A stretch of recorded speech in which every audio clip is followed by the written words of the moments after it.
Diariamente utilizamos diferentes medios de transporte, los cuales afectan directamente al medio. En este documental trataremos las consecuencias negativas que estos transportes producen en nuestro planeta. Hablaremos de 5 tipos de transporte: el coche, el barco, el avión, el tren y por último el metro. Es necesario informarse de estas consecuencias para poder evitarlas y poder tomar soluciones futuras para el bien común.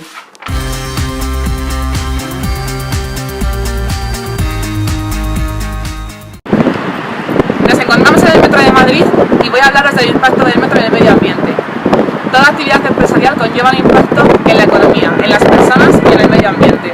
Por eso, en el Metro de Madrid entendemos la responsabilidad social corporativa, RSC, como una herramienta empresarial para contribuir al equilibrio que debe existir entre los aspectos económicos, sociales y medioambientales para perdurar en el tiempo. Metro de Madrid, como una empresa comprometida con el medio ambiente, dispone de un sistema de gestión ambiental a través del cual asesora, sensibiliza y busca soluciones eficientes para prevenir, controlar y minimizar los impactos ambientales derivados de su actividad, contribuyendo a la protección del medio ambiente. Los principios de actuación del Metro de Madrid en materia de gestión medioambiental son los siguientes. Them girls loose, loose. You don't get the world loose, loose. You don't get money, Mr. Worldwide, but I do.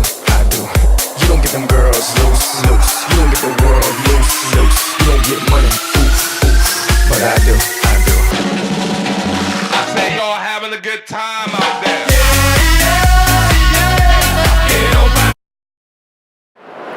Desarrollar e implantar procesos comprensibles, ágiles y eficientes que posibiliten la mejora continua del sistema de gestión y del desempleo ambiental global de la organización. Velar porque todas las actividades de la organización susceptibles de ocasionar impactos en el medio ambiente incorporen pautas de gestión enfocadas a su minimización.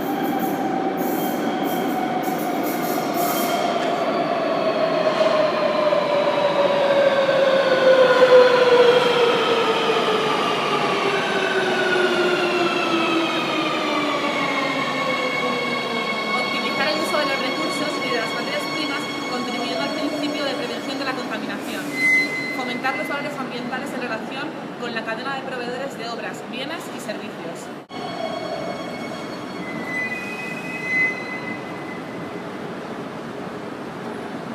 Contribuir desde la vertiente ambiental a reforzar la reputación e imagen responsable de la organización, teniendo en cuenta las expectativas de todos los grupos de interés. Y por último, difundir esta política ambiental entre sus empleados, proveedores y otras partes interesadas. Próxima estación, Avenida de Guadalajara. Bueno, ahora vamos a preguntarle a varias personas sobre su opinión acerca del impacto del metro en el medio ambiente.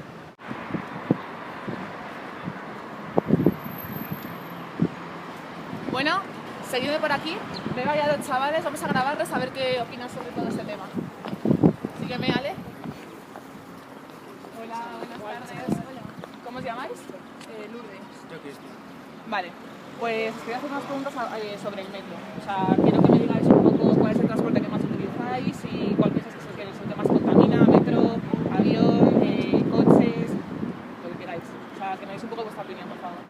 Vamos a ver, el metro es mucho más barato y no contamina nada y además llegas en nada a cualquier parte de Madrid. Pero es que es muchísimo mejor el coche. ¿Por qué? Porque llegas antes a los sitios. ¿Pero y qué? Contamina el doble. ¿Ves? Si hay tráfico. Es que eso no es verdad. Claro que hay tráfico, tío. Vamos a ver, llegas mucho antes en metro porque hay tráfico. A ver, escúchame. ¿Tú te montas en el metro y qué prefieres? Pues si llueve. Hombre, me da igual. El metro No. Sí, tío, Bueno, sí. como podemos ver, hay muchas opiniones diversas sobre este tema. Metro de Madrid dispone desde el año 2005 de un sistema de gestión ambiental aplicable a toda su actividad de la empresa. La certificación del SGA por una entidad externa de solidez de las acciones realizadas impulsa a conseguir los resultados buscados, entre los que destacan la reducción del impacto ambiental, la garantía del cumplimiento de la normativa, la reducción del riesgo medioambiental y la optimización de la gestión y el coste medioambiental. Metro de Madrid es plenamente consciente del alto impacto que tienen las cuestiones energéticas en el medio ambiente, el desarrollo industrial y la vida cotidiana de los ciudadanos. La principal materia prima de la compañía es la energía, siendo el metro uno de los mayores consumidores de la Comunidad de Madrid. Por ello, se vio la oportunidad y la necesidad de buscar implantar medidas de eficiencia energética que optimicen el uso de este recurso. Muchas de las acciones que se desarrollan en la compañía están relacionadas con el aumento de la eficiencia energética y el uso de las energías renovables.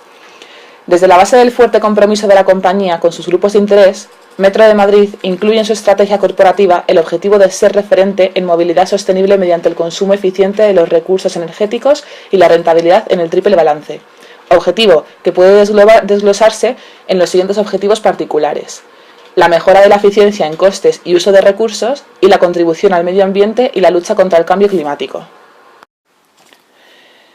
De las iniciativas consideradas por el Comité de Eficiencia Energética se implantaron varias medidas, entre las que destacan la reducción del consumo energético asociado a estaciones y túneles y el corte de la iluminación de trenes estacionados, medida parcialmente implantada. En cuanto al consumo del agua, se lanzó el Plan de Gestión Sostenible del Agua, proyecto que tiene como principal objetivo realizar el análisis de la gestión y consumo de agua, elaborar un plan de mejora asociado y poner en marcha las medidas oportunas en las instalaciones de la compañía, fomentando la cultura del uso eficiente y responsable de los recursos. El plan está formado por un programa de gestión y un programa de eficiencia. El cambio climático es una de las principales preocupaciones de la sociedad actual. Este es provocado fundamentalmente por la emisión de gases de efecto invernadero, en especial el CO2. Por tanto, es responsabilidad de todos reducir las emisiones de este tipo de gases con el objetivo de afrontar las consecuencias del calentamiento global. Metro de Madrid cuenta con un procedimiento de gestión de residuos enmarcado dentro del sistema de gestión ambiental, cuyo principal objetivo consiste en minimizar la cantidad de residuos industriales y destinar a aquellos que se generan al mejor tratamiento posible, a través de transportistas y gestores autorizados.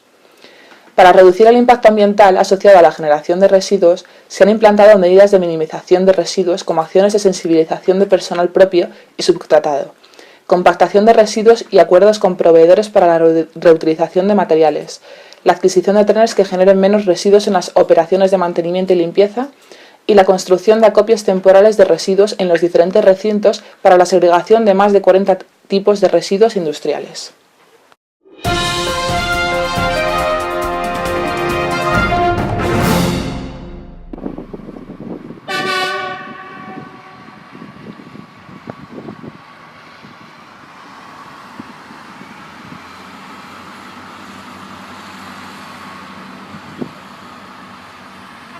El tren de alta velocidad es uno de los transportes menos contaminantes, pero muchas personas creen que este tipo de transporte no produce gases de efecto invernadero, contribuyendo así al calentamiento global. Pero en realidad esto no es así. Aunque estos trenes funcionan eléctricamente, también hay que valorar el impacto de las obras de infraestructura, es decir, la construcción de túneles, viaductos, vías. En varias investigaciones que se han realizado en los últimos años se ha estudiado diferentes líneas de velocidad y se ha comprobado que en varias vías en tramos de unos 250 kilómetros solo la infraestructura supone cerca de un 22% de todas las emisiones de CO2 generadas por la línea a lo largo de un siglo. Lógicamente, estos datos varían en función del relieve. De todas formas, hay que decir que estas emisiones de CO2 acaban siendo compensadas por el uso del tren en vez de el avión o el coche, transportes mucho más contaminantes. Además, la construcción de infraestructuras no solo supone emisiones de CO2, sino que también contribuye a la deforestación. Y si no, veámoslo. La deforestación es la pérdida de la cubierta vegetal y está provocada principalmente por el factor humano. Además, también se produce una erosión en los suelos debido al trazado de las vías, al realizar grandes desmontes, al construir túneles porque el recorrido ha de ser lo más rectilíneo y horizontal posible debido a las altas velocidades que se necesitan. O si no, que sirva como ejemplo la construcción del doble túnel de la Sierra de Guadarrama, de 30 kilómetros, para la línea ferroviaria de alta velocidad Madrid-Valladolid, que generó cerca de 9 millones de metros cúbicos de escombros, cuyo vertido supuso un impacto ambiental grave y decisivo. Estos escombros supusieron cerca de 300.000 camiones para ser transportados. Otro impacto que el AVE produce en el medio es la barrera física que supone. El tren de alta velocidad surca el territorio flanqueado por un firme vallado que se convierte en una barrera inexpugnable, convirtiéndose en una barrera física para la fauna y para las personas. Este efecto barrera provoca el aislamiento de poblaciones de especies y el aumento de la probabilidad de extinción y de plagas. También produce una gran contaminación electromagnética. Los proyectos de alta velocidad dimensionan el sistema de electrificación a 25.000 voltios y corriente alterna de 50 Hz, pero ignoran las contaminaciones de tipo electromagnético que se producen por esta causa en el entorno. Estos impactos son objeto de numerosas investigaciones, porque se tiene la certeza de que no son inocuos. En los años 1960 fueron publicados los primeros estudios epidemiológicos, apuntando en la dirección de una nocividad reconocida de los campos electromagnéticos. Sus repercusiones en la salud inciden en cánceres, leucemias, sistema inmunológico, provocan alteraciones en la producción de hormonas y proteínas, aunque hay que decir que el umbral de riesgo viene marcado por la sensibilidad o predisposición personal. El consumo de recursos energéticos es desproporcionado, hasta de 6 veces que un tren normal, determinado por la mayor fuerza que tienen que aplicar las máquinas para circular a alta velocidad, causa enormes costes de contaminación atmosférica. Otro de los problemas ambientales generados por la alta velocidad ferroviaria, y el menos conocido, es el ruido del tren. La exposición continuada de ruido puede provocarnos daños físicos y psicológicos. Los trabajadores que realizan su actividad junto a fuentes de ruido intenso deben proteger sus oídos para evitar la pérdida de audición. La sordera es el daño físico más evidente, pero también se dan otros como dolores de cabeza, cansancio e incluso problemas digestivos. En conclusión, el tren de alta velocidad es un transporte rápido y cómodo, pero tiene varias consecuencias negativas para el medio, aunque es menos contaminante que otros transportes. Bueno, ahora mismo nos encontramos en la estación de Atocha de Madrid. Después de ver todas las consecuencias negativas que supone este tipo de transporte público, vamos a buscar a algunas personas para ver cómo están concienciadas respecto a ellas. Bueno, pues estamos ahora buscando a algunas personas, venir conmigo. Vemos aquí a una señora, voy a preguntarla, por favor. Hola, buenas. Estamos haciendo un trabajo de documental y fotografía sobre el impacto ambiental que tienen los trenes en AVE. ¿Usted podría decirme qué opina respecto a la deforestación que supone? Pues me parece mal porque hace falta más, sobre todo alrededor de la capital hace falta más vegetación, más verde, más árboles y me parece mal. Luego están atravesando montañas y cosas que yo creo que tampoco es bueno. Ya. ¿Y usted sabía que había contaminación electromagnética respecto a este tipo de...? Eso no lo sabía. Vale, muchísimas gracias. Como podemos ver, hay mucha gente que no está concienciada sobre este tipo de problemas.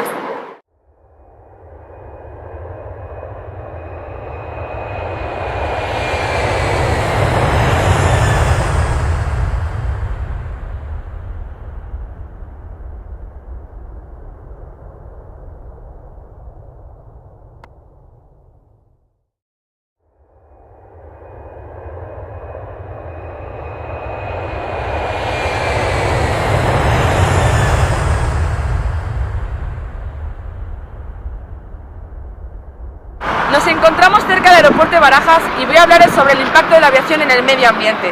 Cada vez es mayor la preocupación por parte de los gobiernos y sobre todo también por parte de una amplia mayoría de la comunidad científica internacional sobre el impacto que la actividad del ser humano tiene sobre el medio ambiente. El incremento de los viajes aéreos está contribuyendo a empeorar los efectos sobre el efecto invernadero y el cambio climático. La aviación produce impactos sobre el medio ambiente debido a las emisiones de los motores aeronáuticos con contaminación acústica, partículas, gases y contribuyendo al cambio climático y al desconocimiento global. Ahora emitiremos unos vídeos y pondremos unas imágenes para que podáis entender un poco más acerca de este tema y los problemas que originan y afectan de manera negativa al medio. Veamos. Las estelas que emiten los aviones se congelan en pequeños cristales que reflejan la radiación infrarroja hacia la Tierra, por lo cual crean un efecto invernadero que contribuye al calentamiento global. Los gases que emiten los aviones al volar cambian el balance de la atmósfera, lo cual también contribuye a efecto invernadero. El sector aeronáutico contribuye en un 15% a las emisiones de carbono de todo el mundo. Suspendiendo los vuelos aéreos por un día, puede bajar la temperatura ambiental hasta en 1 grado centígrado. Los vuelos en avión generan una gran cantidad de desechos de papel y plástico que no se reciclan. Son fuente importante de emisiones de dióxido de carbono y representan la aviación una gran amenaza en términos de crecimiento, donde las emisiones de los aviones seguirán contaminando el aire, representando una amenaza en 2050, al convertirse en uno de los mayores contribuyentes al calentamiento global. Esto se debe a que la aviación es un sector de rápido crecimiento y la altitud de emisiones se cree que tienen un efecto de 2-3 veces mayor en el cambio climático de los situados en la planta baja. Y finalmente, no existe ninguna alternativa práctica con los motores de inyección de combustible o de queroseno actualmente en el horizonte. Si bien es cierto, las operaciones aeroportuarias constituyen un factor importante en la economía en relación al turismo, importaciones, exportaciones y empresas, y es importante sopesar los beneficios en relación al tráfico aéreo que está teniendo impacto en la calidad de vida de un número creciente de personas y en el medio ambiente local y global. El Natural Resources Defense Council, en su informe Flying of Course, indicaba que las operaciones de aviones equivalían a miles de toneladas de bombas de compuestos orgánicos volátiles. Estos son subproductos de la quema de combustible, componentes principales del smog, que bombean cientos de toneladas de emisiones peligrosas y tóxicas como el benceno, el formaldehído y butadienos en el aire. Existe evidencia científica sobre las consecuencias en la salud que tienen relación directa con el benceno, benzol, que causa defectos de nacimiento y leucemia. El formaldehído produce irritación en los pulmones y los ojos, la piel y el cáncer cerebral, y el butadieno es un agente causal del cáncer. Cada país cuenta con disposiciones para regular la contaminación aérea. El Protocolo de Kioto, desarrollado en 1997, es un tratado internacional que tuvo como objetivo principal lograr que para 2008-2012 los países desarrollados disminuyeran sus emisiones de gases de efecto invernadero. Esta es una medida para conseguir la reducción del CO2, por supuesto no la única. Es importante introducir impuestos internacionales de carácter global, algo que ya ha sido propuesto en varias ocasiones. Por ello, necesitamos contar con una política integral de transporte en lugar de ser tratado como un caso aparte y muchas veces ignorado. La mitigación del daño ambiental y social adicional debe ser vista como una prioridad clave. Ahora vamos a preguntar a alguna persona para saber su opinión acerca sobre este tema, ya que la gente no le suele dar mucha importancia y no suelen tener conocimiento sobre ello. Vamos, Laura, a preguntarle a alguna persona por aquí. Por ahí veo a un chico, vamos, acompáñame. ¿Tu nombre? Alfonso Ramos. Vale, mi nombre es Alejandra y bueno, ella es Laura. Estamos haciendo un trabajo acerca del impacto de la aviación sobre el medio ambiente y a ver si me podrías contestar a unas preguntas acerca de ello. Sí, por supuesto, puedo responderte y si quieres mi número, sin ningún problema. Bueno, eso lo dejamos para más tarde. Vale, la primera pregunta sería que ¿qué opinas acerca de la contaminación que producen los aviones en el medio ambiente? Pues bueno, esto sobre lo que me preguntas es un hecho claro que agrava la sociedad y todas las personas. Entonces, bueno, el primer hecho que está claro que produce la contaminación es el propio combustible de los aviones, el queroseno. Otro claro podría ser la contaminación acústica debido a la cercanía de los aeropuertos a las ciudades, y por otro lado pues que el vuelo a grandes alturas pues produce una condensación de aire y toda esa condensación no es simplemente agua, sino es queroseno que se queda una partícula flotando en el aire y eso es Vale, y la segunda pregunta sería, ¿qué crees que se puede hacer para evitar estos problemas que origina la aviación en el medio ambiente? Bueno, el sector lógicamente trabaja en ello, lo que pasa es que no es sencillo porque el hecho de que el avión se mueva por queroseno, hay muchos que dicen que bueno, que podrían hacerse aviones más eficientes, más ecológicos, pero lógicamente la efectividad de los mismos, la potencia y todo esto se vería reducida. Un hecho que sí que se podría hacer desde luego es que los aeropuertos simplemente estuviesen a una cierta distancia de los núcleos urbanos, y luego que para evitar esa condensación de la que hablaba antes, que los vuelos en vez de ser a tan mucha altitud, pues que fuesen a mucha menos. Entonces con eso pues yo creo que sería el primer paso como para empezar a reducir lo que llamaríamos la contaminación del medio aéreo. Vale, bueno, pues muchas gracias Alfonso por tu colaboración.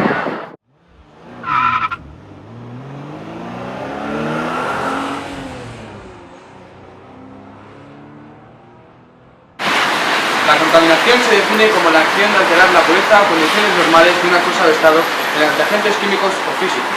Cuando alteramos las condiciones normales de nuestro medio ambiente, se producen cambios impredecibles y normalmente irreversibles. La lluvia, por ejemplo, es uno de los medios naturales que tenemos para evitar la acumulación de contaminantes en la atmósfera. Nosotros nos centraremos en los emisores principales que tenemos en nuestra ciudad, como son los coches, autobuses y taxis. Los impactos medioambientales creados por el conjunto de la infraestructura necesaria para mantener el transporte por carretera son considerables y muy visibles en el paisaje.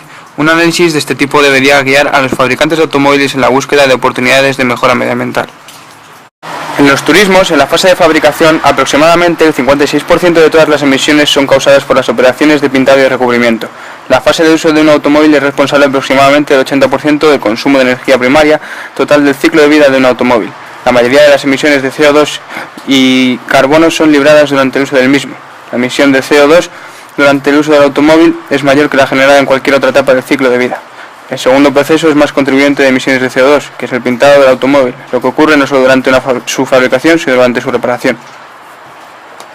Por otro lado, el transporte público, como el autobús, según estimación de la Unión Europea, es responsable de un 66% de las emisiones de monóxido de carbono, un 40% de los compuestos orgánicos volátiles diferentes al metano, un 63% de los óxidos de nitrógeno y un 6% de las emisiones tóxicas de dióxido de azufre, plomo y partículas.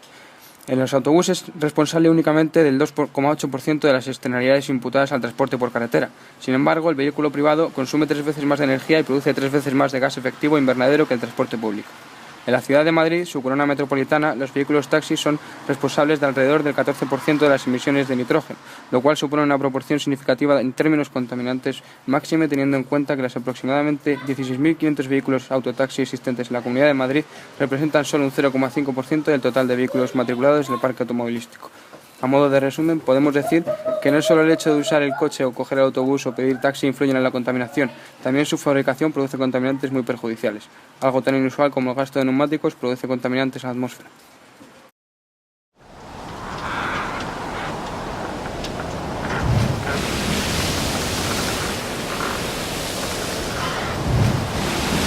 No solo los turismos, los autobuses, los aviones y los trenes son contaminantes. También los barcos, y sobre todo los grandes barcos, dañan nuestro medio ambiente y sobre todo el medio marino. Los grandes barcos, el verdadero sistema circulatorio de la economía global, transportan más del 90% de la mercancía mundial por volumen. La cantidad de toneladas de carga transportada por los buques se ha triplicado desde 1970. Aún así, el combustible que los alimenta es barato, sucio y produce escapes especialmente nocivos. Los barcos emiten más dióxido sulfúrico, un químico negruzco y contaminante vinculado a la lluvia ácida, que todos los automóviles, autobuses y camiones de todo el mundo sumados, según un estudio del Consejo Internacional sobre Transporte Limpio. Dicho informe dice también que los buques de carga produjeron en 2005 alrededor del 27% de todas las emisiones contaminantes de ácido de nitrógeno. La industria naviera, al mismo tiempo, está trabada en una disputa intensa sobre cómo resolver dicho problema, sin poder elaborar estrategias sencillas para regular el tránsito por mar abierto. De todas maneras, la demanda por soluciones se está intensificando. Algunos gobiernos y un grupo de puertos con poder comercial están demostrando que las acciones locales pueden repercutir en el ámbito internacional. Desde el 1 de enero de este año, el Estado de California exige a los barcos que se acerquen a menos de 24 millas de sus costas que usen combustibles limpios en sus motores auxiliares. La medida similar a otra aprobada por la Unión Europea para el mar Báltico, restringe el acceso a los puertos de Los Ángeles y Long Beach, los dos grandes puertos de los Estados Unidos. Aquellos que no cumplan con las normas se arriesgan a ser multados o incautados. La industria naviera está preocupada por la posibilidad de que gobiernos de todo el mundo adopten estándares distintos sobre combustibles y emisiones. Por razones comerciales, la mayoría de los dueños y operarios navieros prefieren usar el combustible más barato, aunque sea más sucio, cuando están en áreas no protegidas. Y el proceso para cambiar de un combustible a otro es complicado y potencialmente peligroso. Es por eso que algunos de los mayores jugadores de la industria están haciendo una propuesta sin precedentes para establecer un límite único y estricto a las emisiones en todos los océanos. Las emisiones de los grandes buques y los aviones están sobre la mesa de negociadores de un grupo de líderes mundiales para empezar a conversar sobre el acuerdo de cambio climático que reemplazará el protocolo Kioto. Sin embargo, el intenso apetito de los consumidores de Estados Unidos y otros países por los productos importados crece tan rápido que recortes marginales en las emisiones podrán no tener ningún efecto real. Un descenso de hasta el 30% en las emisiones de los barcos se verá cancelado por el creciente tamaño de la flota mundial. Según una investigación, un superbarco es capaz de contaminar tanto como 50 millones de automóviles, pero si tomamos a los 5 mayores barcos del mundo, el equivalente es mucho mayor, ya que contaminan tanto como lo hacen 750 millones de automóviles, lo cual es una auténtica barbaridad. Si nos ponemos a revisar de cerca estos gigantescos barcos, veremos que tienen motores de hasta 1100 caballos de potencia, lo cual genera un enorme consumo de combustible. Las partículas ultrafinas son partículas especialmente dañinas para el medio ambiente. Tienen un tamaño inferior a 0,1 micra, es decir, mucho más pequeño que un cabello humano. Están constituidas por una mezcla de hollín, ácido sulfúrico, sulfato y compuestos orgánicos, y se cree que están detrás de partes de las afecciones cardiovasculares atribuidas a la explosión de la contaminación urbana. Un último estudio muestra que las mayores concentraciones de partículas ultrafinas se registran entre las 10 y las 17 horas. En estas horas es cuando la brisa sopla de mar a tierra y arrastra hacia el interior de la ciudad los penachos emitidos junto a la zona costera por barcos y refinería. Los barcos aportan unas 40.000 partículas por centímetro cúbico de aire, mientras que la aportación de la refinería es de unas 80.000 partículas y la de los automóviles de unas 30.000. Las mayores concentraciones de partículas ultrafinas se registran en áreas afectadas por emisiones de barcos, refinerías y otras industrias que emiten el gas dióxido de azufre. Es el gas dióxido de azufre al que se debe controlar, pues en el medio ambiente es este el que se transforma en partícula ultrafina. Además, desde el punto de vista de gestión de la calidad del aire, es siempre más rentable evitar los desperfectos que causan la contaminación que subsanarlos a posteriori, en aquellos casos que sea posible.